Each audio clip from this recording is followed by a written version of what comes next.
Good evening. Tonight, I want to take you on a journey through time, a journey to witness something extraordinary. The slow, fascinating collapse of the greatest empire the world had ever seen, the Roman Empire. For over 1,000 years, Rome dominated the known world. Its legions marched from the foggy shores of Britain to the scorching deserts of Arabia. Its laws shaped civilizations. Its language became the foundation of a dozen modern tongues. Its roads still lie beneath European highways today, but nothing lasts forever. And tonight, we're going to explore exactly how this magnificent empire crumbled. Not in one dramatic moment, not in a single battle or invasion, but slowly over centuries through a fascinating combination of ambition, betrayal, disease, economics, and sheer bad luck. Now, you've probably heard simple explanations. The barbarians invaded, the Romans became soft and decadent, Christianity weakened their fighting spirit, lead in the water pipes poisoned their minds. These explanations make good stories, but the truth is far more complex and far more interesting. Imagine waking up one morning in the greatest city the world had ever seen. You're a Roman citizen. Your empire stretches in every direction as far as anyone has ever traveled. Your currency is accepted everywhere. Your laws protect you. Your army is invincible. And then, slowly, you begin to notice things changing. The coins don't buy what they used to. The soldiers speak languages you don't understand. The emperors change so frequently you can't remember their names. The barbarians who once trembled at Rome's might now camp inside its borders. That's what we're going to experience together tonight. We'll meet emperors who were philosophers and emperors who were monsters. We'll witness battles that changed the course of history. We'll explore economic collapses that destroyed savings overnight. We'll understand why the greatest empire in history couldn't save itself. By the end of our journey, you'll understand something most people never grasp. Rome didn't fall because of one thing. It fell because of everything happening slowly over generations, until one day people looked around and realized the empire they knew was gone. So settle in, get comfortable, let your breathing slow, and let me take you back to when Rome ruled the world, to the moment when everything began to change. Our story begins at the height of Roman power, when the empire had never seemed stronger, and when no one could have imagined what was coming. Let me paint a picture for you. The year is 117 AD. The Emperor Trajan has just died, leaving behind an empire that stretches from the cold mists of northern Britain to the ancient sands of Mesopotamia, from the Atlantic coast of Spain to the shores of the Black Sea. This is Rome at its absolute peak, and it is magnificent beyond imagination. 70 million people live under Roman rule. That's roughly 1/4 of everyone alive on Earth at that time. One government, one legal system, one currency, one common language of trade and administration. The Mediterranean Sea, which Romans simply called Mare Nostrum, meaning our sea, was essentially a Roman lake. You could sail from one end to the other without ever leaving Roman waters. But here's what truly made Rome remarkable. It wasn't just military conquest. The Romans built things that lasted, roads that still exist today, running straight as arrows across mountains and valleys, aqueducts that carried fresh water for hundreds of miles, supplying fountains and bathhouses in cities across 3 continents, bridges that engineers still study for their mathematical precision, public buildings, temples, amphitheaters, forums where citizens gathered to discuss politics and philosophy. Consider this for a moment. A Roman citizen born in Britain could travel to Egypt, conduct business in Latin, use the same coins, appeal to the same laws, and feel at home. That kind of unified civilization wouldn't exist again for nearly 2,000 years. In some ways, we still haven't matched it.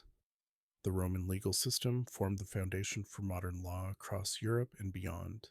Concepts like innocent until proven guilty, the right to face your accuser, the distinction between civil and criminal cases, these ideas were Roman innovations that we still rely upon today. When you walk into a courtroom anywhere in the Western world, you're walking into a space shaped by Roman thinking. Now, here's what most people don't realize. At this moment of supreme power, the seeds of decline were already present. The empire had grown so large that governing it was becoming nearly impossible. Messages took weeks to travel from Rome to distant frontiers. Generals commanding armies thousands of miles from the capital sometimes had more practical power than the emperor himself. The costs of maintaining such vast borders were staggering, but in 117 AD, these problems seemed manageable.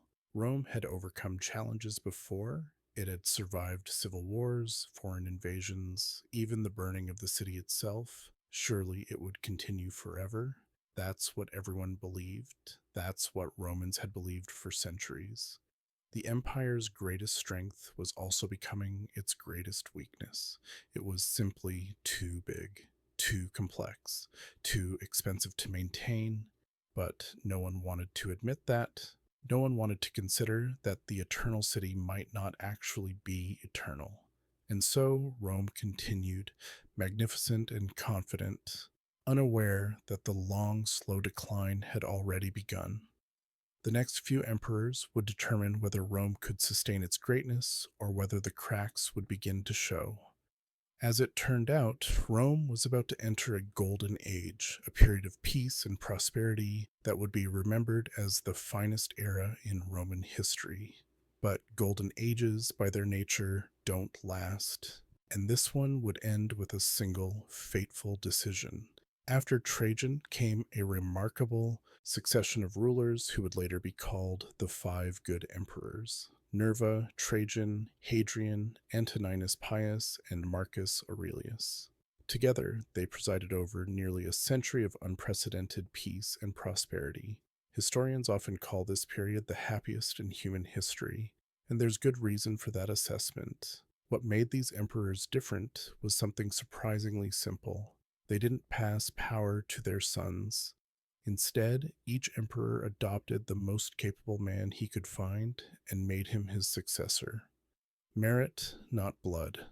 Ability, not birthright. It was a revolutionary approach to power, and it worked beautifully. Hadrian traveled the empire more extensively than any emperor before or after. He personally inspected frontiers, met with governors, examined military readiness. When he saw that the empire had stretched too far, he made a controversial decision. He pulled back from some of Trajan's conquests. He built walls, including the famous one across northern Britain that still bears his name. Hadrian understood something crucial. Sometimes strength means knowing your limits. Antoninus Pius ruled for 23 years of almost perfect peace. So little happened during his reign that historians struggle to fill chapters about him. But that's the point. Good government is often boring. When things work properly, there's nothing dramatic to report. People lived their lives, raised their families, conducted their business, and trusted that tomorrow would look much like today. And then came Marcus Aurelius, the philosopher emperor. A man who spent his nights writing meditations on Stoic philosophy while spending his days dealing with wars, plagues, and conspiracies. His personal journals, never intended for publication, survived to become one of the most influential philosophical texts in Western history. Imagine the leader of the most powerful nation on earth writing by candlelight about the importance of accepting what you cannot control and focusing on virtue regardless of circumstances. Marcus Aurelius embodied what Romans believed their empire stood for at its best: wisdom, duty, sacrifice for the common good. He didn't want to be emperor, he didn't enjoy power, but he accepted his responsibility and devoted his life to fulfilling it. Here's where the tragedy begins. Marcus Aurelius was the last of the five good emperors, and he broke the pattern that had served Rome so well. He didn't adopt a capable successor, he had a son, Commodus. And Marcus Aurelius, despite being a brilliant philosopher, made the most human of errors. He loved his son, he trusted him, he believed Commodus was ready. He was wrong. For nearly a century, Rome had been governed by emperors chosen for their ability. Now, for the first time in generations, power would pass to someone simply because of who his father was. The system that had created Rome's golden age ended with a single, understandable, and catastrophic decision. Marcus Aurelius died in 180 AD, probably from plague. His last words, according to some accounts, were to the officers around him, advising them to take care of the army and look after his son. They would try, but what came next would undo decades of careful governance and set Rome on a path toward chaos. The Golden Age was over, and Commodus was about to show Rome just how quickly an empire can begin to unravel. Commodus became emperor at 19 years old. He had been groomed for power his entire life. He was intelligent, physically impressive, and had every advantage an heir could wish for. And yet, something was deeply wrong.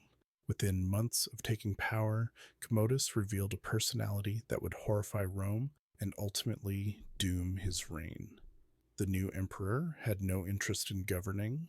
The careful administration his father had maintained, the personal attention to detail, the philosophical approach to power, none of it appealed to Commodus. What he loved was the arena, the gladiatorial games, not watching them, fighting in them.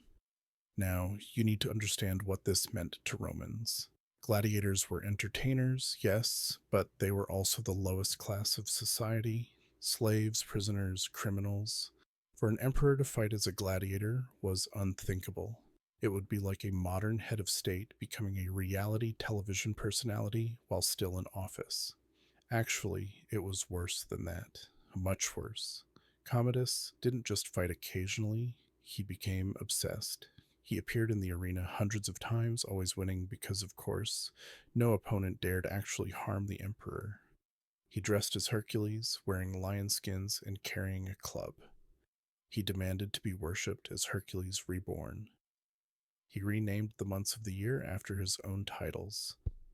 He even renamed Rome itself, calling the Eternal City Colonia Commodiana. But here's what most people don't realize. This bizarre behavior wasn't just embarrassing, it was expensive. Commodus drained the treasury to fund his games, his extravagant lifestyle, his endless entertainment. The careful financial management of previous emperors evaporated. Meanwhile, actual governance fell to favorites and advisors who used their positions to enrich themselves. The empire's frontiers were neglected. The army grew restless without leadership. Provincial governors realized no one in Rome was paying attention. The delicate balance that kept the empire functioning began to wobble. Commodus was also paranoid.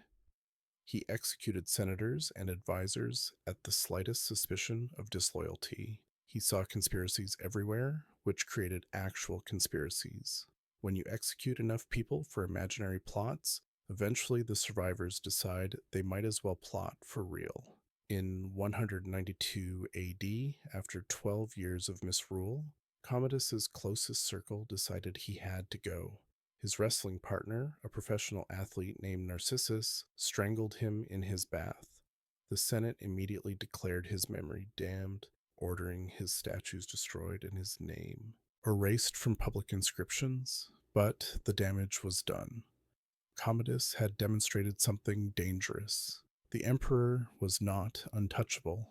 He could be removed by those close enough to reach him. The precedent had been set. What followed Commodus's death was chaos. Multiple men claimed the throne. The military discovered it could make and unmake emperors. Civil war erupted across the empire. Rome had experienced bad emperors before. Caligula, Nero, the empire had survived them. But Commodus came after the Golden Age, after nearly a century of stability. His reign broke something in the Roman system that would never fully heal. The trajectory was set, not immediate collapse, but a downward slope that would continue with occasional recoveries for 300 years. And the year that followed Commodus's death would show just how broken things had become. The year is 193 AD, Commodus is dead, and Rome is about to learn what happens when the rules of succession break down completely. In this single year, 5 different men would claim the imperial throne, 5 emperors in 12 months. It was unprecedented chaos that revealed dangerous fractures in the Roman system. First came Pertinax, the urban prefect who had been involved in the conspiracy against Commodus. He was a competent administrator who tried immediately to restore discipline and cut expenses. He lasted 87 days. The Praetorian Guard, the elite soldiers who protected the emperor, murdered him when he tried to reduce their privileges. What happened next is almost unbelievable. The Praetorian Guard literally auctioned off the empire to the highest bidder. Didius Julianus, a wealthy senator, outbid his rival by promising each guardsman 25,000 sesterces. He bought the throne. For a brief moment, the Roman Empire was sold like property at an estate sale. The armies in the provinces were outraged. 3 generals, each commanding powerful legions, declared themselves the true emperor. Pescennius Niger in the east, Clodius Albinus in Britain, and Septimius Severus in the Danube region. Civil war exploded across 3 continents. Severus moved fastest. He marched on Rome, captured the city, executed Didius Julianus after just 66 days of bought power, and then systematically defeated his rivals. By 197 AD, after years of bloody civil war, Septimius Severus was the sole emperor. But Severus had learned something from this chaos, something he passed on to his sons on his deathbed. His final advice, according to historians, was simple and brutal. Pay the soldiers well. Ignore everyone else. Think about what that means. The Emperor of Rome, the most powerful man in the world, believed that nothing mattered except keeping the army happy. Not the Senate, not the common people, not justice or philosophy or good governance, just the soldiers. Severus built his regime on military power. He increased army pay by about 50%. He gave soldiers more privileges, including the right to marry while in service. He promoted men from the ranks to important positions. He made clear that loyalty to him personally was what counted. This worked for Severus. He died of natural causes, a genuine accomplishment for a Roman emperor. But he had fundamentally changed the nature of imperial power. Future emperors would need the army's support to rule, and future armies would know they could make or break emperors at will. The chaos of 193 AD established a pattern that would repeat for centuries. Emperor dies or is killed. Generals claim the throne, civil war erupts, the winner takes power and tries to establish stability. Stability lasts until that emperor dies, and the cycle repeats. Rome's genius had been creating systems that outlasted individuals. The legal system, the administrative structure, the careful succession of the 5 good emperors. Now personality and military muscle mattered more than systems. The empire would survive another 300 years after Severus, but it would never recapture the stability of the Golden Age. The year of 5 emperors had demonstrated that the empire could be destabilized. That power came from legions, not legitimacy. And in the next century, this lesson would be learned again and again as Rome entered its darkest period, a 50-year nightmare that would nearly destroy everything. What I'm about to describe is difficult to fully comprehend. Imagine a superpower, the most powerful nation on Earth, going through 50 years of near-constant civil war, economic collapse, plague, and invasion. That was the Roman Empire from 235 to 284 AD. Historians call it the crisis of the 3rd century. It was the closest Rome ever came to complete disintegration. The numbers tell part of the story. In those 50 years, Rome had at least 26 officially recognized emperors. Most of them were murdered. Some ruled for only a few weeks. The average reign was less than 2 years. Being emperor became perhaps the most dangerous job in human history. Let me share something that might help you grasp the reality of this period. Imagine living through it. Your money loses value every month. The coins that once contained silver now contain copper with a thin silver coating. Prices double, then double again. Your savings become worthless. Trade collapses because no one trusts the currency. Your emperor changes yearly. You hear rumors of armies marching, but you're not sure who's fighting whom. Soldiers come through your town, demanding food and supplies. Are they loyal to the current emperor or a rebel? It hardly matters. They take what they want regardless. Barbarian raiders cross the frontier more frequently now. The army is too busy fighting itself to protect the borders. Sometimes whole tribes push deep into Roman territory before anyone stops them. Cities that haven't seen enemies for centuries suddenly need walls. And then there's the plague. Around 250 AD, a devastating epidemic swept the empire. Contemporary accounts describe it killing 5,000 people per day in Rome alone.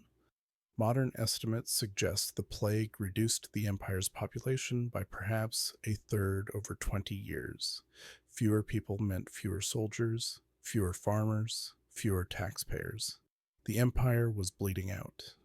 The crisis reached its peak around 260 AD when the empire effectively split into three parts. The western provinces, including Gaul, Britain, and Spain, broke away under their own emperors. In the east, Palmyra, a wealthy trading city in Syria, created its own independent realm. The central government in Rome controlled only Italy, parts of North Africa, and the Balkans. Here's what most people never discover about this period. It seemed like the end. Educated Romans wrote about the possible extinction of their civilization. There was genuine despair that the eternal city might not be eternal after all. How did trade function when every province had different rulers and different currencies? How did the army maintain discipline when soldiers knew they could make anyone emperor if they had enough support? How did ordinary people plan for the future when the future was completely unpredictable? The answer is that many aspects of Roman life simply stopped functioning. Cities shrank as people fled to the countryside. Long-distance trade declined dramatically. The sophisticated economy that had made Rome wealthy simplified into more basic forms. People hoarded what they could and trusted no one outside their immediate community. And yet, Rome survived, barely. Somehow the empire held together just enough that recovery remained possible. In the 280s, a remarkable emperor would emerge who would pull Rome back from the brink. But the scars of the 3rd century would never fully heal. Rome had proven it could nearly collapse, and that knowledge would haunt the empire forever. In 284 AD, a man rose to power who would transform the Roman Empire more dramatically than anyone since Augustus. His name was Diocletian, and his story is remarkable. Born to a formerly enslaved family in what is now Croatia, he rose through the military ranks entirely on merit. When the previous emperor was murdered by his own soldiers, those same soldiers chose Diocletian to replace him. Diocletian looked at the chaos of the previous 50 years and made a cold, calculating assessment. The empire was too large for one man to govern effectively. The military needed constant attention on multiple frontiers. The economy was in ruins. Traditional Roman institutions had failed. Everything needed to change. His solution was radical. He divided the empire into 4 parts, each ruled by a different emperor. 2 senior emperors called Augusti, and 2 junior emperors called Caesars. This system, known as the Tetrarchy, spread the responsibilities of governance across multiple leaders. When an Augustus died or retired, his Caesar would replace him and appoint a new Caesar. In theory, it was brilliant. Diocletian took the east for himself and gave the west to his trusted co-emperor Maximian. Each Augustus had a Caesar who governed specific regions while preparing for eventual succession. The empire now had 4 capitals, 4 armies, 4 courts. The administrative burden was distributed in ways that actually made governance possible again. But here's the fascinating part. Diocletian didn't just reorganize the government, he transformed the nature of Roman power itself. Previous emperors had been first citizens, theoretically just the leading figure among equals. Diocletian became something closer to an oriental monarch. He wore elaborate robes of purple and gold. Visitors had to prostrate themselves before him. He rarely appeared in public, and when he did, it was with theatrical ceremony designed to inspire awe. This wasn't vanity, it was survival strategy. If the emperor seemed divine, semi-sacred, removed from ordinary humanity, perhaps soldiers would hesitate before murdering him. Distance and mystery provided protection that accessibility had not. Diocletian also reformed the economy, attempting to fix prices and wages by imperial decree. He reorganized the tax system, creating new assessments based on land and agricultural production. He expanded the bureaucracy dramatically, creating layers of administration to ensure imperial orders actually reached distant provinces. He persecuted Christians more systematically than any previous emperor, seeing their refusal to worship the traditional gods as a threat to imperial unity. This persecution ultimately failed and would be reversed within decades, but it reflected Diocletian's belief that religious conformity was essential for political stability. And then, in 305 AD, Diocletian did something no Roman emperor had ever done voluntarily. He retired. He announced his abdication, forced his reluctant co-emperor Maximian to do the same, elevated the Caesars to Augusti, and left for his palace in Split, Croatia, where he spent his remaining years gardening. When later political crises threatened to draw him back, Diocletian reportedly said that if they could see the cabbages he was growing, they would understand why he preferred gardening to ruling. His system worked beautifully while he supervised it, but within months of his retirement, it began to collapse. The new rulers didn't trust each other. Civil war resumed, and from that chaos would emerge a new emperor who would transform Rome even more radically than Diocletian had. The Tetrarchy lasted exactly as long as Diocletian was there to enforce it. Once he retired, the carefully constructed system of succession immediately broke down.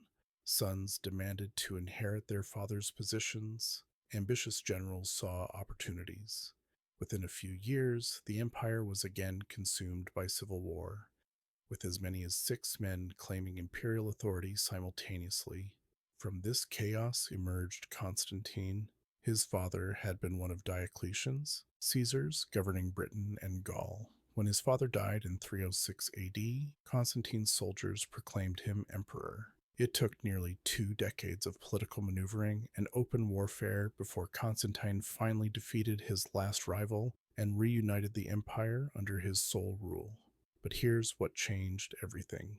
In 312 AD, Constantine marched on Rome to confront his rival Maxentius. According to later accounts, on the evening before the crucial battle at the Milvian Bridge, Constantine had a vision. He saw a cross of light in the sky, along with the words, "In this sign, conquer." That night, he dreamed that Christ appeared and instructed him to mark his soldiers' shields with a Christian symbol. Whether you believe this vision was divine, psychological, or political calculation, the consequences were enormous. Constantine won the battle. Maxentius drowned in the Tiber River, and Constantine became convinced that the Christian God had given him victory. Within a year, Constantine issued the Edict of Milan, granting Christians freedom of worship throughout the empire.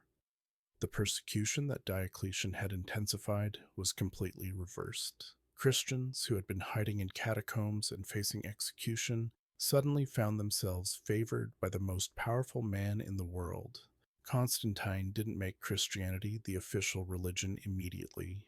That would come later.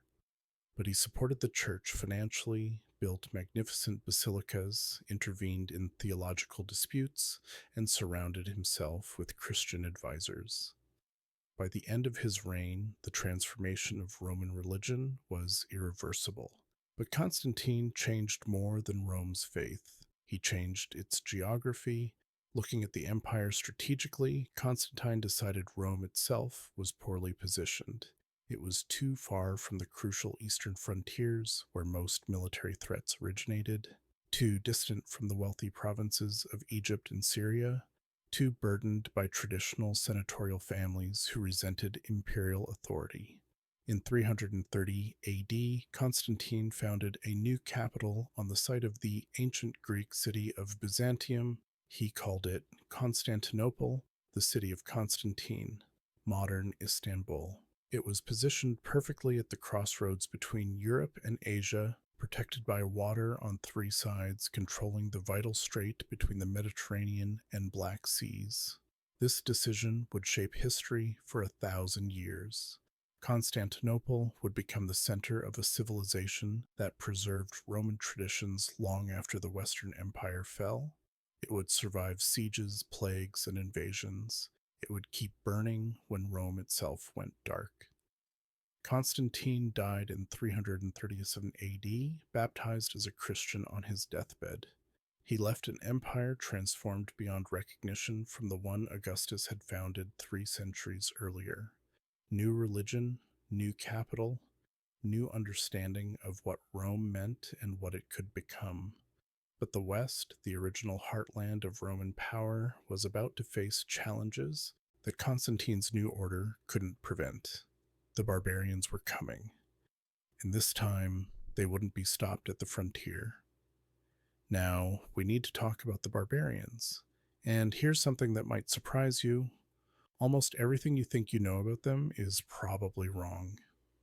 The image of savage, mindless hordes sweeping down to destroy civilization is mostly a myth created by Roman propaganda and perpetuated through centuries of storytelling. The peoples Romans called barbarians were diverse nations with their own sophisticated cultures. The Goths, both Visigoths and Ostrogoths, were Germanic peoples who had migrated from Scandinavia centuries earlier. The Vandals came from the same general region. The Franks, Saxons, Alemanni, each was a distinct people with their own traditions, laws, and social structures. Let me share something most people never discover. Many of these peoples had been interacting with Rome for generations, sometimes as enemies, but often as trading partners and military allies. Young Germanic warriors had served in Roman legions for centuries. Some rose to high command. They spoke Latin. They understood Roman military tactics. They admired Roman culture and often sought to emulate it. The Goths, for example, had been living along the empire's Danube frontier for decades before they became a major threat. They had converted to Christianity, though a version later declared heretical. Their kings corresponded with Roman emperors. Their warriors served in Roman armies. They were different from Romans, certainly, but not the uncivilized savages of popular imagination. This is crucial to understand because it changes how we see the fall of Rome. The barbarians didn't simply destroy Roman civilization. In many cases, they tried to preserve it. They admired what Rome had built. They wanted to be part of it, not end it. What happened was more complex than conquest. It was a transformation, a blending, a messy transition from one form of civilization to another. Consider this. When barbarian kings finally ruled former Roman territories, many of them maintained Roman laws, employed Roman administrators, and considered themselves legitimate successors to Roman authority. They didn't burn libraries or demolish aqueducts. They tried to keep things running. Often they failed, not from malice, but from lacking the resources and knowledge to maintain such complex systems. Think about what it takes to maintain an aqueduct. You need engineers who understand the mathematics. You need craftsmen who can repair stone and lead pipes. You need administrators to organize the labor. You need tax revenue to pay for it all. When the broader Roman system collapsed, all these elements became scarce. The aqueducts fell into disrepair, not because anyone wanted them to, but because no one could maintain them anymore. Now, I don't want to romanticize the barbarians. Their invasions and migrations did involve violence, destruction, and tremendous suffering. Cities were sacked, people were killed, populations were displaced. The transition from Roman to medieval Europe was often brutal and chaotic. But understanding who these peoples actually were helps us grasp what really happened. Rome didn't fall to primitive savages who hated civilization. It fell to organized, often Romanized nations who wanted what Rome had but ultimately couldn't sustain it. And what set all these peoples in motion, pushing them into Roman territory with increasing desperation, was something coming from the east, something more terrifying than anything Europeans had ever seen. The Huns were coming. Somewhere around 370 AD, terrifying reports began reaching the Roman frontier. A new people had appeared in the steppes north of the Black Sea. They were unlike anything European peoples had encountered. They seemed to live on horseback, eating, sleeping, even conducting negotiations without dismounting. Their faces looked strange to Gothic and Roman eyes. Their tactics were bewildering, and they were unstoppable. The Huns had arrived. Where exactly they came from remains uncertain. Some historians connect them to the Xiongnu who had threatened China centuries earlier. Others are skeptical of such distant origins. What we know is that they appeared suddenly and changed everything. Contemporary accounts describe them with a mixture of fear and fascination.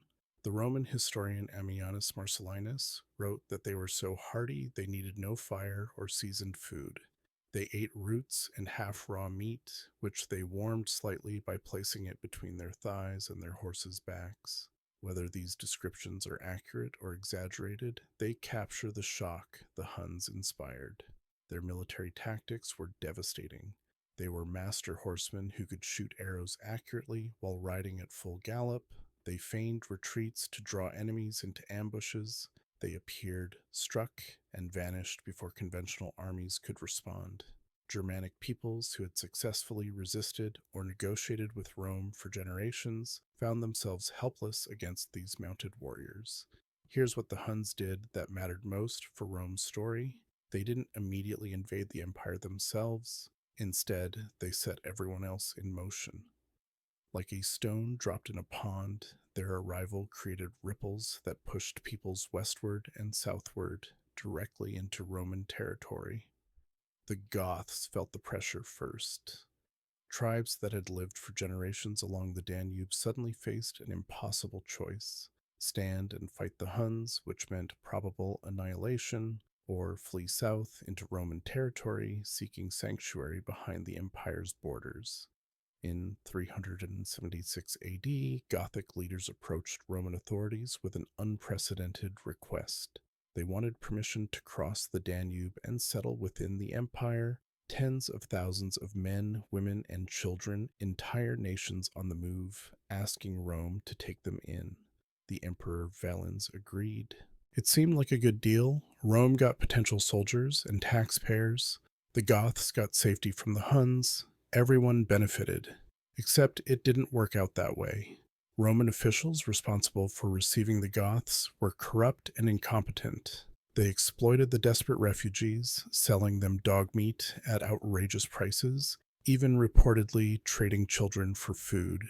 The promised land for settlement wasn't available. The Goths found themselves trapped, starving, and increasingly angry. Within 2 years, the situation had deteriorated into open war.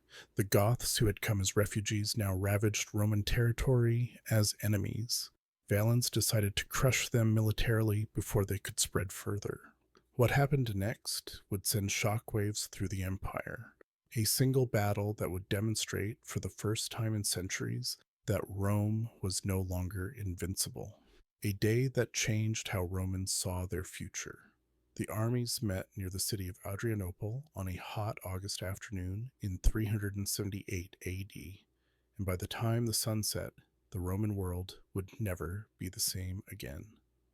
August 9th, 378 AD, Emperor Valens marched toward the Gothic camp near Adrianople with approximately 30,000 soldiers. He was confident. Roman legions had been crushing barbarian forces for centuries. The Goths were just refugees, weren't they? Desperate people who had been starving in Roman territory for 2 years. How much of a challenge could they pose? Valens made several critical mistakes. He didn't wait for reinforcements that were marching from the west. He underestimated the Gothic numbers, believing he faced perhaps 10,000 warriors when the actual number was much higher. He didn't account for the Gothic cavalry, which was away foraging, and whose return would prove decisive. The Roman army reached the Gothic camp around midday after a long march under the blazing summer sun. The soldiers were tired, thirsty, and hadn't eaten.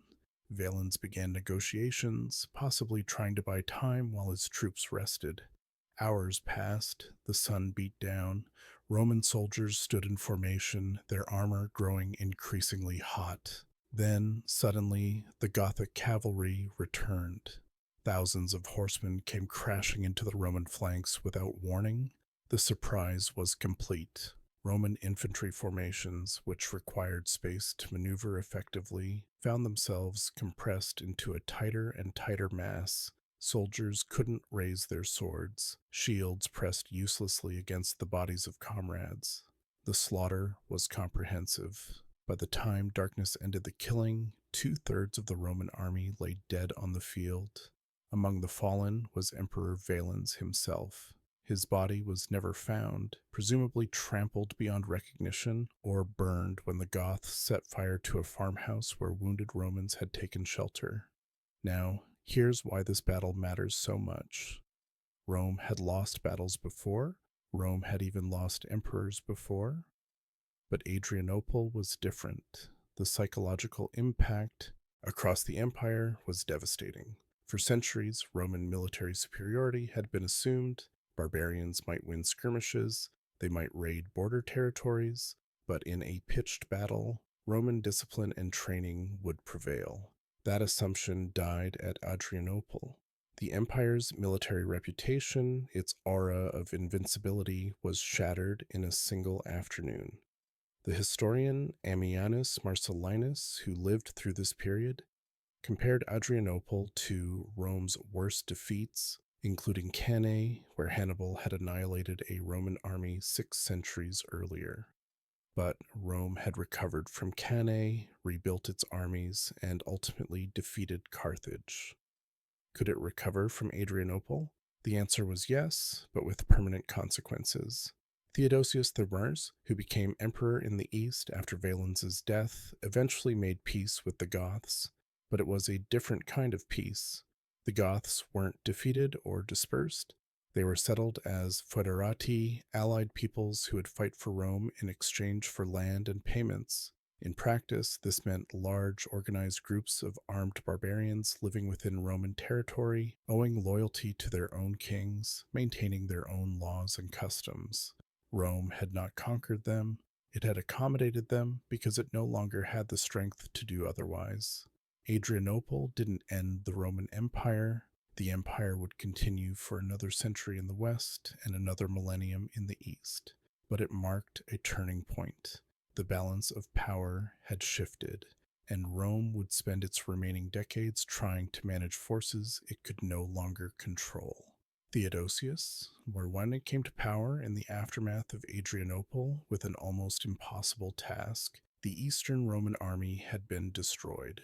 The Goths were ravaging the Balkans. The empire's prestige had been shattered.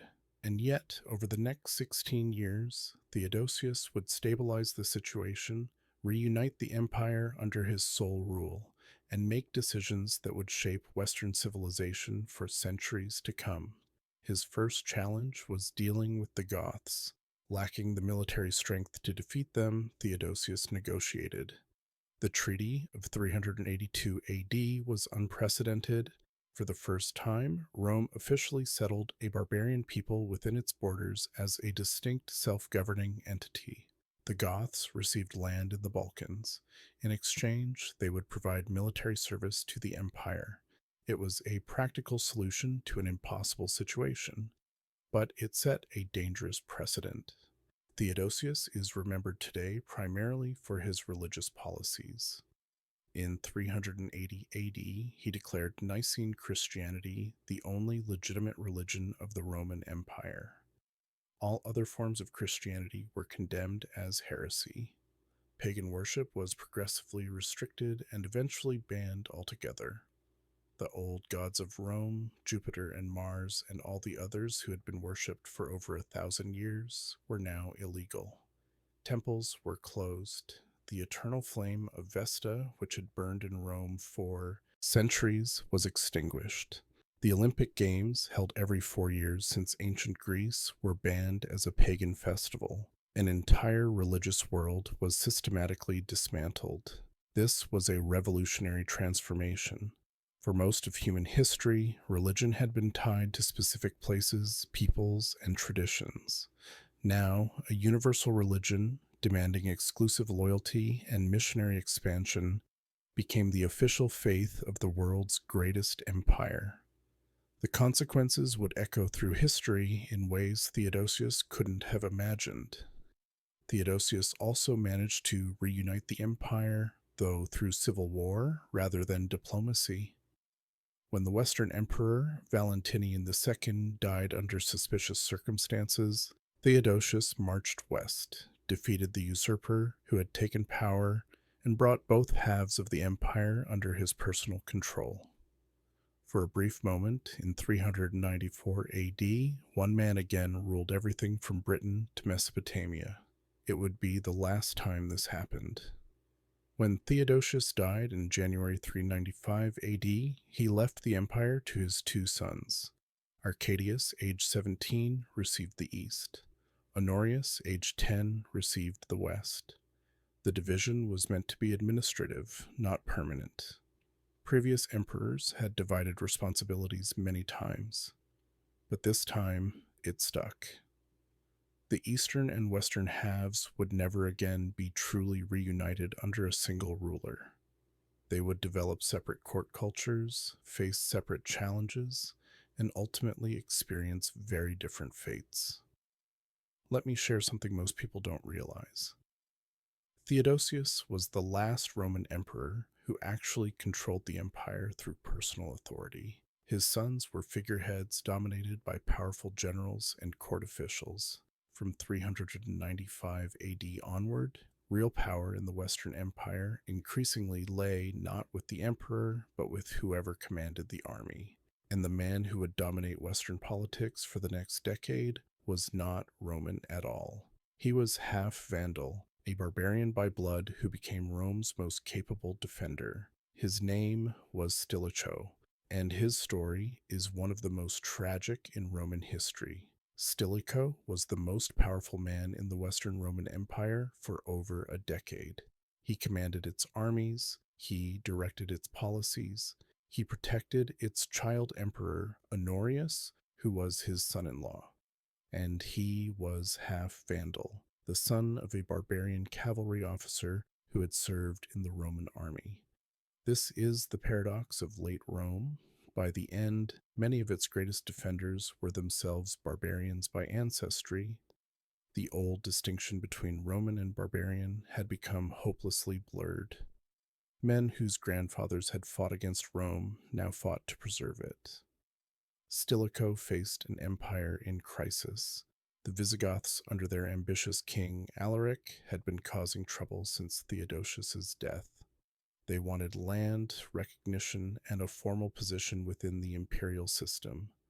When their demands weren't met, they invaded. Twice Stilicho cornered Alaric's forces and had them at his mercy. Twice he let them go instead of destroying them, negotiating settlements that never quite held. Critics accused him of colluding with the Goths, of deliberately prolonging the crisis to maintain his own importance.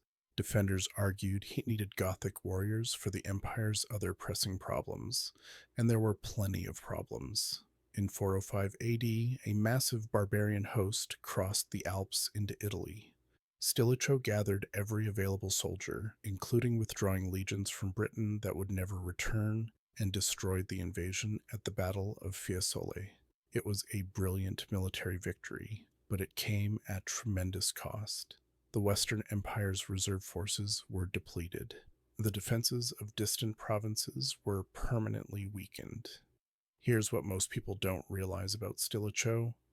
He genuinely seems to have tried to hold the empire together. He negotiated with barbarians when fighting was impractical. He fought when negotiation failed.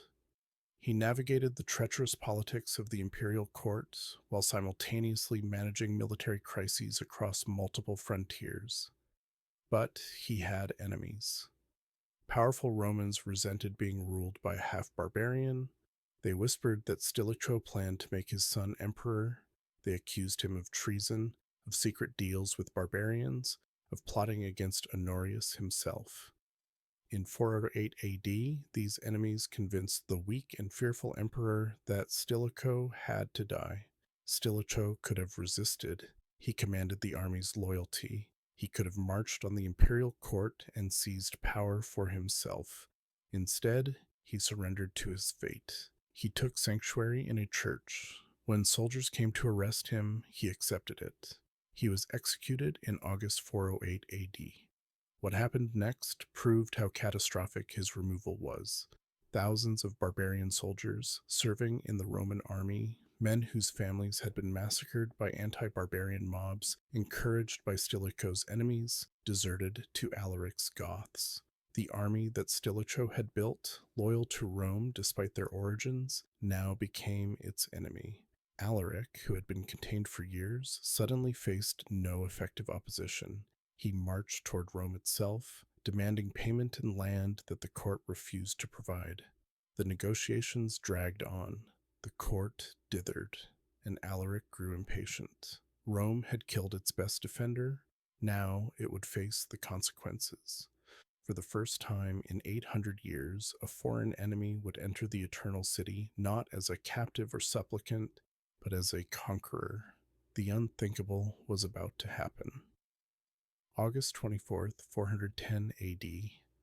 After years of negotiations, demands, and broken promises, Alaric and his Visigoths entered Rome.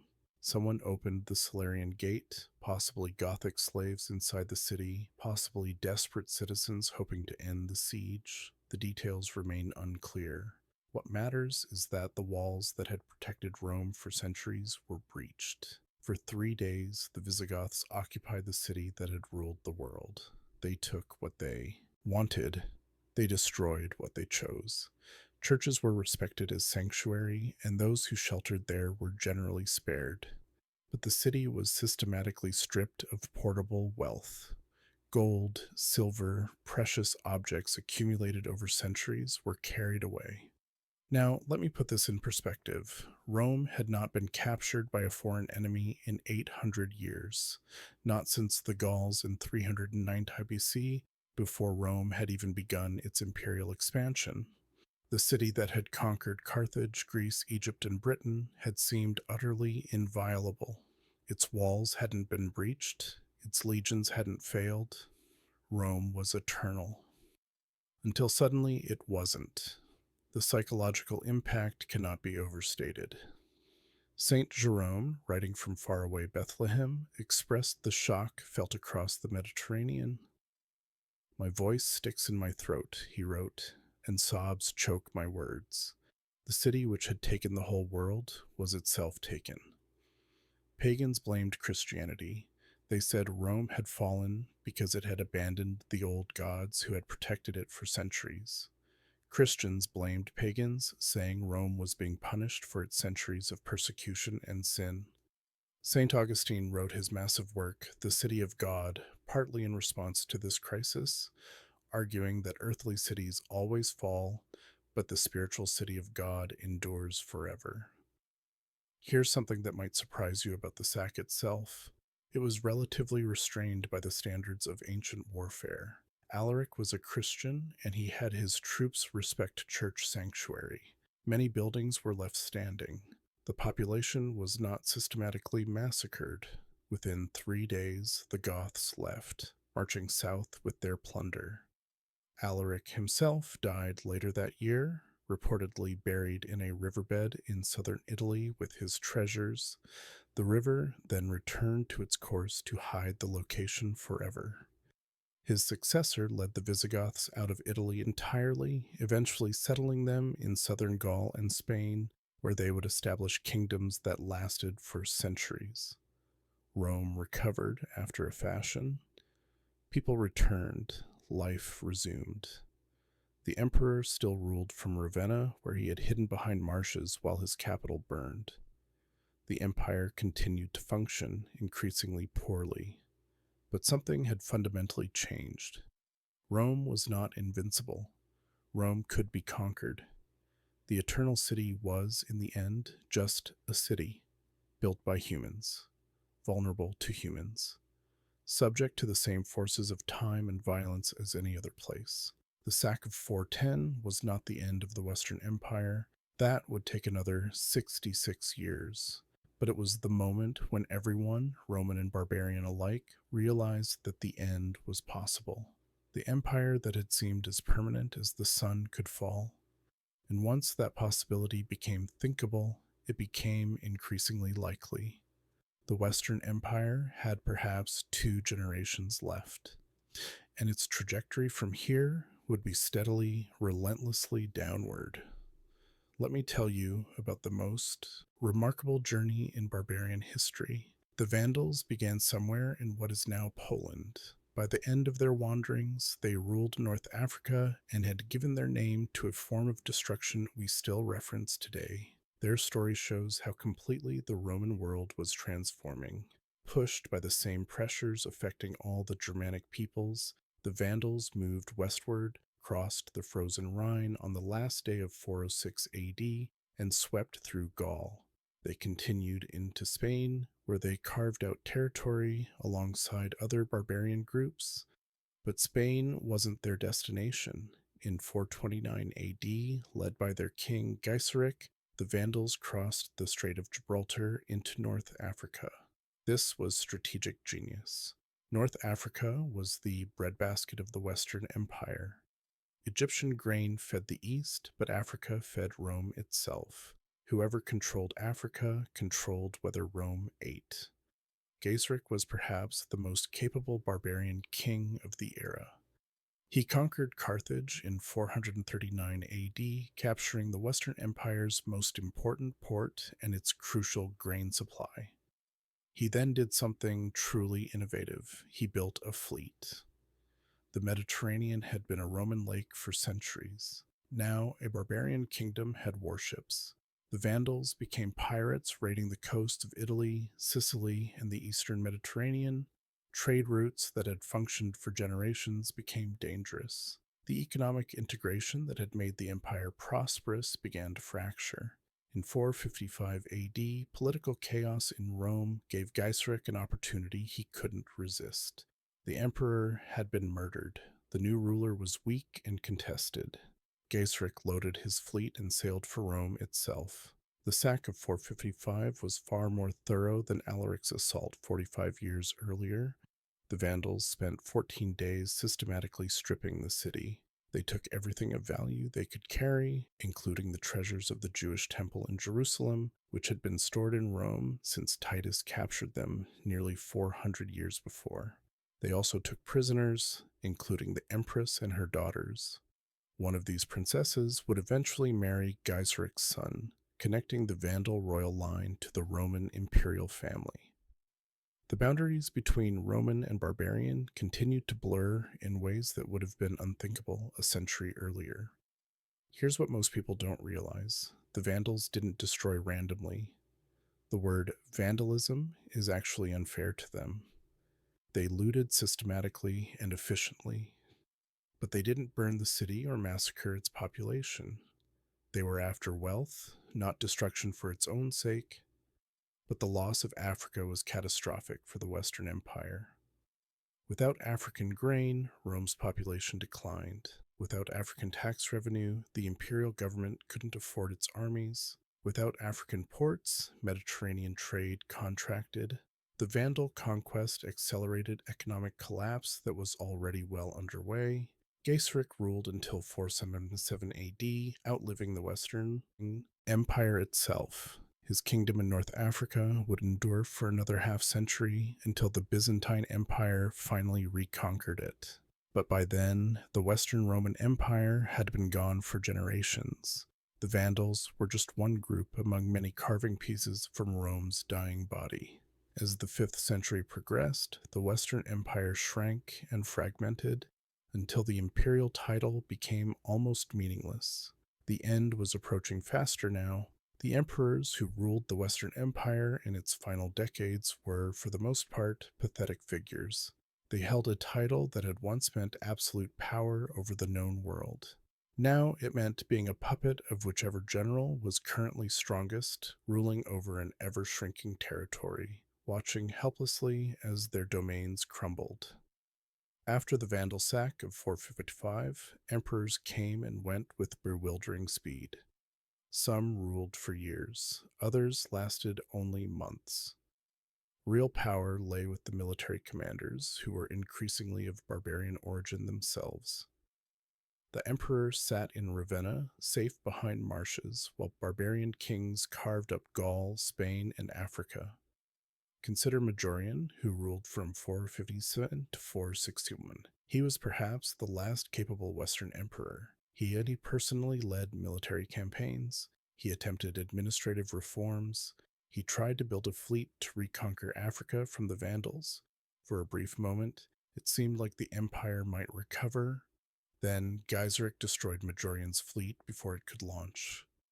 The emperor's general, Ricimer, a half-Visigoth who was the real power behind the throne, had Majorian arrested and executed. The lesson was clear. Any emperor who showed actual competence threatened the people who controlled him. Better to have figureheads who did as they were told.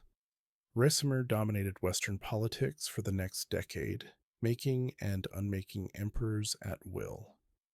He was half barbarian himself, but maintained the fiction of Roman imperial authority because it served his purposes. When emperors displeased him, he replaced them. When one emperor tried to assert independence, Ricimer besieged and sacked Rome yet again. Think about what this means. The general supposedly defending the empire attacked its capital because the emperor he had installed wasn't obedient enough. The distinction between Roman and barbarian, between defender and destroyer, had become completely meaningless. The economy continued its collapse. Cities shrank as trade died and populations fled to rural areas. The administrative systems that had made the empire function broke down. Tax collection became impossible in areas controlled by barbarian kings. Even in areas still nominally Roman, local strongmen often ignored imperial authority. Here's a detail that captures the era perfectly. In 475 AD, a general named Orestes seized power and installed his young son as emperor. The boy's name was Romulus, like Rome's founder. His nickname was Augustulus, meaning Little Augustus, after Rome's first emperor. In naming, his son Orestes reached for the glory of Rome's origins and its golden age. But Romulus Augustulus was about 10 years old. He was a figurehead for his father's ambitions, nothing more. The name that invoked Rome's greatest achievements belonged to a child who controlled nothing. Orestes had risen to power by promising rewards to the barbarian soldiers who made up most of his army. But when those soldiers demanded land in Italy, Orestes refused. It was a fatal mistake. The barbarian troops, led by a chieftain named Odoacer, revolted. In the summer of 476 AD, Odoacer's forces defeated and killed Orestes. The victorious barbarian king then marched on Ravenna, where the boy emperor waited. What happened next would mark the traditional end of the Western Roman Empire, not with a great battle, not with a dramatic last stand, but with something far quieter. far more mundane, far more sad. The irony of the last Western Roman emperor's name has echoed through history: Romulus, the legendary founder of Rome; Augustus, the first emperor who transformed the Republic into an empire. The final ruler bore both names as if fate were writing a deliberately symbolic ending. When Odoacer's army reached Ravenna in September 476 AD, there was no siege, no battle, no heroic last defense. The boy emperor Romulus Augustulus simply surrendered. He was perhaps 12 or 13 years old. He had been emperor for less than a year. He had never wielded any real power. What Odoacer did next says something important about what this moment actually meant. He didn't execute Romulus. He didn't parade him in chains. He gave the boy a pension and sent him to a comfortable villa in Campania near modern Naples, where Romulus apparently lived out his days in quiet retirement. We don't even know when he died. He simply faded from history, the last emperor of the Western Rome living as a private citizen on a government pension. Odoacer also didn't claim the imperial title for himself. Instead, he sent the imperial regalia, the purple robes and diadem that symbolized Roman authority, to the Eastern emperor in Constantinople. His message was clear: there would no longer be a Western emperor. One emperor was sufficient, and that emperor resided in the East. Here's what most people don't realize about this moment. Almost no one at the time thought it was particularly significant. There's no evidence of widespread mourning or recognition that an era had ended. The Eastern Empire acknowledged Odoacer as king in Italy, essentially formalizing a situation that had been reality for decades. Life continued. The machinery of Roman administration kept running, more or less. Latin remained the language of law and government. Roman officials still collected taxes where they could. The Senate still met. Churches still operated. For ordinary people in Italy, the transition from rule by a powerless boy emperor to rule by a barbarian king probably meant very little practical difference. This, perhaps the strangest thing about the fall of Rome. It wasn't an event, it was a process. By 476, the Western Empire had been dying for so long that its final breath barely registered. The dramatic fall that we imagine, with barbarians pouring over the walls while emperors made heroic last stands, never happened. Instead, the empire simply faded. Its power contracted. Its authority evaporated. Its institutions weakened until one day someone realized they weren't really there anymore. The end came not with a bang, but with a whimper. Odoacer ruled Italy for 17 years, maintaining many Roman forms while exercising barbarian power. He was eventually overthrown by another barbarian king, Theodoric the Ostrogoth, who had the Eastern Emperor's blessing and ruled Italy with considerable skill for 3 decades. The Western Roman Empire was gone, but Roman culture, Roman law, Roman religion, and Roman language persisted. They transformed and evolved, blending with Germanic traditions to create the medieval world. The empire died, but its legacy lived on in ways that still shape our world today.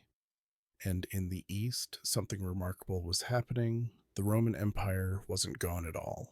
Constantinople still stood. The emperors there still called themselves Roman. Their empire would endure for another 1,000 years. While the Western Empire crumbled, the Eastern Empire not only survived, but thrived. This dramatic difference requires explanation. Why did one half fall while the other endured for another millennium? The answer reveals much about what actually caused Rome's decline. Constantinople's location was perhaps its greatest asset. The city sat on a peninsula protected by water on 3 sides.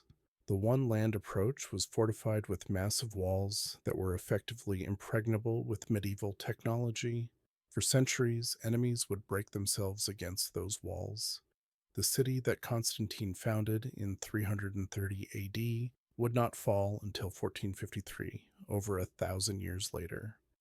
but geography alone doesn't explain everything. The Eastern Empire had fundamental advantages that the West lacked.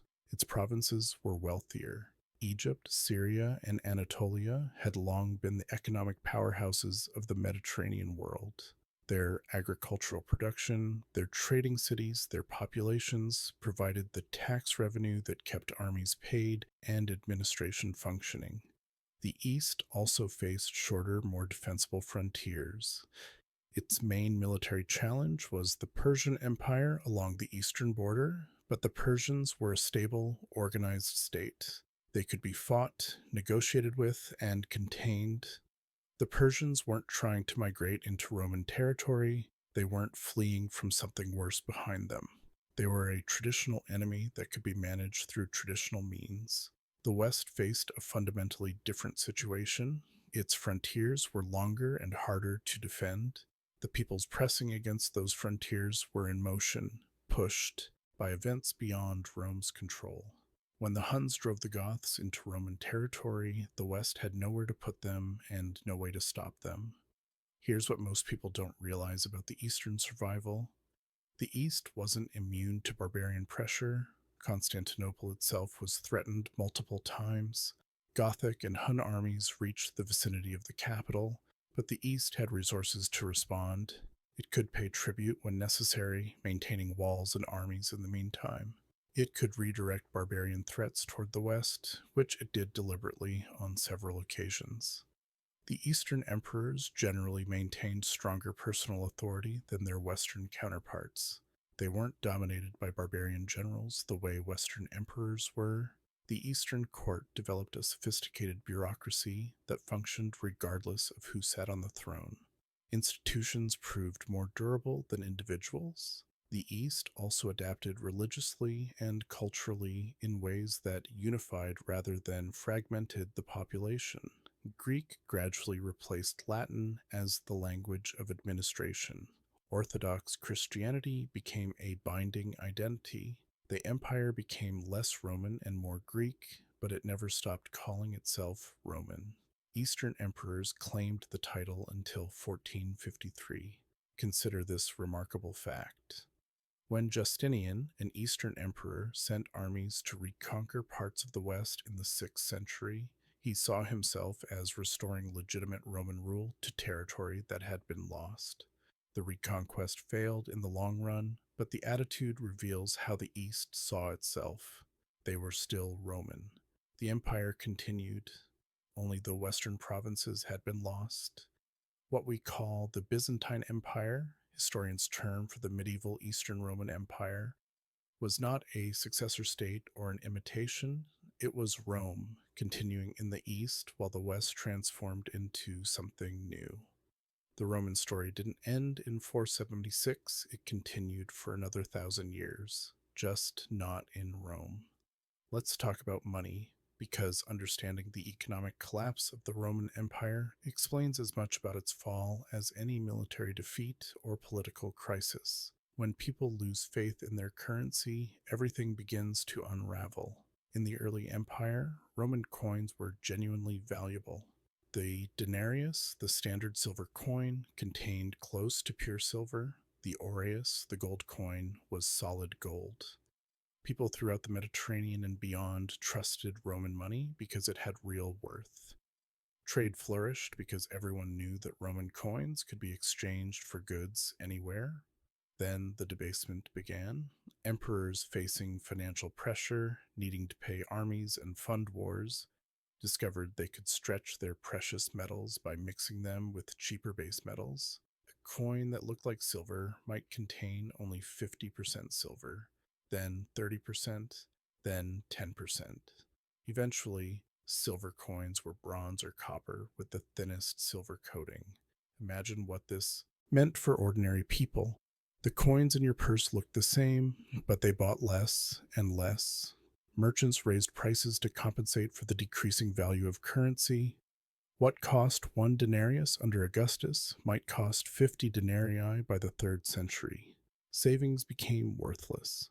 Anyone who had set aside money for the future watched its purchasing power evaporate. Here's something that might sound familiar. When governments debase their currency, the economy distorts in predictable ways. People lose trust in official money. They start hoarding real goods instead of saving coins. Long distance trade becomes difficult because no one wants to accept payment in currency that might be worthless by the time they spend it. The sophisticated market economy that made Rome wealthy began reverting to simpler forms of exchange. In some regions, outright barter replaced monetary transactions. The government tried to address the problem through price controls. Diocletian's famous edict on maximum prices attempted to fix the cost of goods and services throughout the empire. Violators faced severe penalties, but you can't legislate economic reality. When the official price is lower than the actual cost of production, goods simply disappear from markets. Merchants stopped selling, craftsmen stopped producing. The controls created shortages without solving the underlying inflation. The wealthy found ways to protect themselves. They invested in land, which held real value regardless of what happened to coins. They moved to country estates where they could produce their own food and necessities. They became increasingly self sufficient, withdrawing from the urban commercial economy that had been Rome's strength. Meanwhile, the tax system collapsed. Taxes had traditionally been collected in coins, but when coins were worthless, what was the government actually receiving? Payments in kind, direct delivery of grain and goods and labor replaced monetary taxation. This was far less efficient. A central government needs fungible resources it can deploy anywhere. Grain delivered to a provincial official can't easily be transferred to pay soldiers on a distant frontier. The economic foundation that had supported Roman civilization was crumbling. Without reliable money, trade contracted. Without trade, cities shrank. Without prosperous cities, the tax base declined. Without taxes, the army couldn't be paid. Without the army, everything else fell apart. The barbarian invasions get more attention in popular history, but the economic collapse may have been equally important. Rome didn't just lose battles, it lost the ability to function as a coherent economic system. Here's a factor in Rome's decline that doesn't get enough attention: people. Rome was running out of them. Over the centuries of imperial rule, the population dropped dramatically, and this depopulation made every other problem worse. The first great blow was the Antonine Plague, which struck during the reign of Marcus Aurelius around 165 AD. Modern scholars believe it was probably smallpox, brought back by soldiers returning from campaigns in the East. Contemporary accounts describe it devastating cities and countryside alike. Some estimates suggest it killed between 5 and 10 million people, perhaps a quarter of the empire's population in affected regions. Marcus Aurelius himself may have died from this plague. His famous meditations include reflections on mortality that some scholars connect to watching friends and soldiers die around him. The philosopher emperor spent his final years fighting both the plague and barbarian invasions, unable to fully address either. Then came the Plague of Cyprian in the 250s AD, named after the Christian bishop who described it. This epidemic was even more severe. At its peak, it reportedly killed 5,000 people per day in Rome alone. It lasted for nearly 2 decades, returning in waves that prevented population recovery. What disease this actually was remains debated.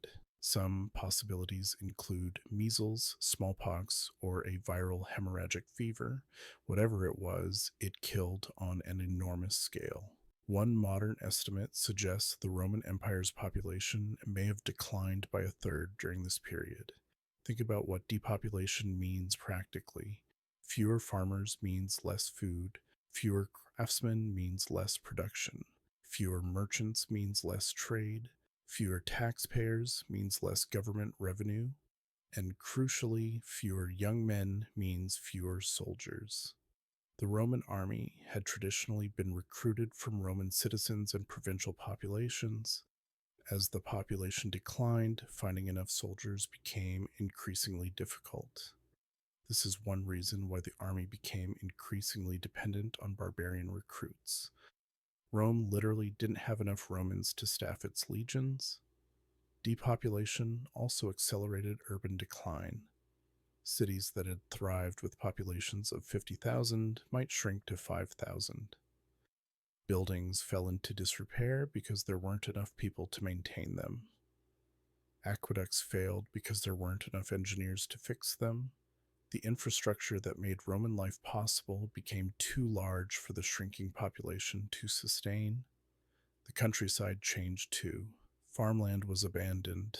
Forests reclaimed fields that had been cultivated for centuries. Archaeological evidence shows dramatic contraction of settled territory in many regions. People consolidated into smaller areas, leaving vast stretches of former Roman territory empty. Here's something to consider. When you see romantic paintings of Roman ruins, overgrown with vegetation and crumbling picturesquely, those scenes reflect a reality of population collapse. Those buildings weren't abandoned because people moved to nicer neighborhoods. They were abandoned because there weren't enough people left to fill them. The plagues weren't the only cause of depopulation. Wars killed. Economic collapse reduced birth rates. Social disruption broke apart the family structures that produced new generations. But the plagues were catalytic events that accelerated trends already underway. Rome's fall was partly a demographic story. The empire built for 70 million people couldn't sustain itself when the population dropped to 30 million or 20 million. There simply weren't enough hands to do all the work that running a civilization requires. Let me share something with you that captures the strange transformation of Roman power in its final centuries. By the end, the Roman army wasn't really Roman anymore. The soldiers were barbarians. The officers were barbarians. The generals commanding entire armies were barbarians. The institution that had conquered the Mediterranean and maintained Roman rule for centuries had become something its founders wouldn't have recognized. This didn't happen suddenly. It was a gradual process spanning centuries. Even in the early empire, auxiliary troops recruited from conquered peoples supplemented the citizen legions. As Roman citizenship expanded and the empire grew, the distinction between citizen and auxiliary became less meaningful. The army recruited whoever was available and effective. As populations declined and fewer Romans were willing or able to serve, the army increasingly relied on Germanic warriors. They were good soldiers, skilled fighters with their own military traditions. They were available in large numbers, and critically, they were often cheaper than maintaining traditional legionary forces. The system of foederati, allied barbarian groups settled within the empire in exchange for military service, accelerated this process. After Adrianople, Rome increasingly depended on such arrangements. Entire tribal groups, maintaining their own leaders and organizations, became nominally Roman military units while remaining culturally and politically distinct. Here's the irony that defined late Roman military history. The Roman armies fighting to defend the empire against barbarian invaders were often themselves entirely barbarian. Stilicho, Rome's greatest general, was half Vandal. The troops he commanded included large contingents of Goths, Huns, and other peoples. The distinction between Roman and barbarian had become almost meaningless on the battlefield. This created obvious problems of loyalty. Soldiers owed allegiance to their immediate commanders and tribal leaders, not to distant emperors they had never seen. When a barbarian general had a dispute with the imperial court, his troops followed him, not the emperor. The army became a collection of independent warbands rather than a unified force under central command. Consider the situation in the Western Empire's final decades. The armies that supposedly defended Roman authority were led by barbarian commanders who made and unmade emperors at will. Ricimer, the half-Visigoth who dominated Western politics in the 460s, is a perfect example. He served Rome in theory, But real power lay in his hands because he controlled the army. Now, I don't want to suggest that barbarian soldiers were inherently disloyal or incapable. Many served Rome faithfully for generations. Many genuinely believed in the empire and its values. The problem was structural. When the army is composed of separate tribal units with their own leaders, it can fragment at any moment. Loyalty becomes personal rather than institutional. The final Western emperors commanded almost nothing. Their barbarian generals held real power. And those generals increasingly wondered why they needed emperors at all. Why serve as kingmakers when you could be king? Odoacer's decision in 476 to simply depose the last emperor and rule directly was the logical conclusion of this process. The fiction of Roman imperial authority had been maintained because it was convenient. When it stopped being convenient, it was discarded. The Roman army didn't lose to the barbarians. The Roman army became barbarian. And once that happened, the empire's days were numbered. Since Edward Gibbon wrote his famous history in the 18th century, people have debated whether Christianity contributed to Rome's fall. It's a sensitive question that requires careful thinking. Let me share some perspectives that might help you form your own view. The traditional argument goes like this. Old Roman values emphasized civic duty, military glory, and devotion to the state. Romans sacrificed for their city and took pride in its greatness. Christianity, by contrast, emphasized the other world. This life was merely preparation for eternal life. The kingdom of heaven mattered more than the Roman Empire. Why sacrifice everything for Rome when heaven was waiting? Some critics pointed to monasticism specifically. The best minds of late antiquity entered religious life, devoting themselves to prayer and contemplation rather than governance and warfare. Energy that might have sustained the state was directed toward spiritual pursuits. The empire lost the talents of people who in earlier centuries might have been generals or administrators. But here's what this argument misses. Christianity was just as prevalent in the Eastern Empire, which survived for another 1,000 years. The East was actually more thoroughly Christian than the West in many ways. If Christianity caused Rome's fall, why didn't it cause Constantinople's fall? The relationship between Christianity and Roman identity was also more complex than simple opposition. Christianity preserved much of Roman culture through the darkest periods of the medieval age. Monasteries copied and protected classical manuscripts. The church maintained literacy and learning when secular institutions collapsed. Latin remained a living language because the church used it. Consider St. Augustine, who lived through the sack of Rome in 410 and wrote his masterwork, The City of God, in response. Augustine argued that Rome's troubles shouldn't disturb Christians because earthly cities always fall. Only the heavenly city is eternal. This sounds otherworldly, and it is. But it's also a sophisticated response to civilizational collapse. It provided a framework for understanding disaster that allowed people to maintain hope and continue functioning. The church became the most durable Roman institution. When imperial administration collapsed, bishops often became the effective leaders of their communities. They negotiated with barbarian kings. They maintained social order. They provided charity for the poor. They preserved what could be preserved. Here's something to consider. Maybe the question is backward. Maybe Christianity didn't weaken Rome. Maybe Christianity was strong enough to survive Rome's fall and carry elements of Roman civilization forward into the medieval world. Without the church, the transition from ancient to medieval might have lost far more than it did. The changing Roman spirit was real, but it's hard to separate cause from effect. Did Romans become less devoted to their empire because of Christianity? Or did Christianity appeal to people who had already lost faith in an empire that was clearly failing? When your currency is worthless, your cities are shrinking, and barbarians are everywhere, A religion promising eternal reward might seem more relevant than civic devotion to a dying state. The truth is probably that Rome's fall and Christianity's rise were both products of the same broader transformations. The ancient world was ending, something new was being born. Christianity was part of that new world, both shaped by the transition and helping to shape it. Neither savior nor destroyer, the church was a survivor.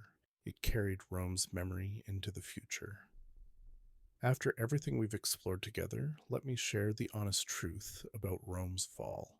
Historians have proposed over 200 different theories to explain it, and in a way, they're all correct.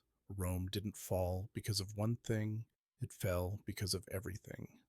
Some theories focus on external pressures, the barbarian invasions, the Huns setting everyone in motion, the accumulated weight of centuries of border conflicts finally overwhelming Roman defenses. These factors were clearly important. Without the barbarian migrations, the Western Empire might have survived much longer. Other theories emphasize internal decay, economic collapse, currency debasement, overtaxation that strangled productivity, a fiscal system that couldn't adapt to changing circumstances. The empire bankrupted itself before enemies ever breached its walls. Military theories point to the barbarization of the army and the loss of traditional Roman discipline and organization, the shift from citizen legions to barbarian mercenaries with no deep loyalty to Roman institutions. Political theories highlight the endless civil wars, the instability of succession, the concentration of power that made everything depend on having the right person as emperor and guaranteed chaos when the wrong person took the throne. Demographic theories focus on population decline, the plagues that killed millions, the falling birth rates that left too few people to maintain too much infrastructure and defend too long a frontier. Environmental theories have gained attention recently. Some scholars point to climate changes that affected agricultural productivity.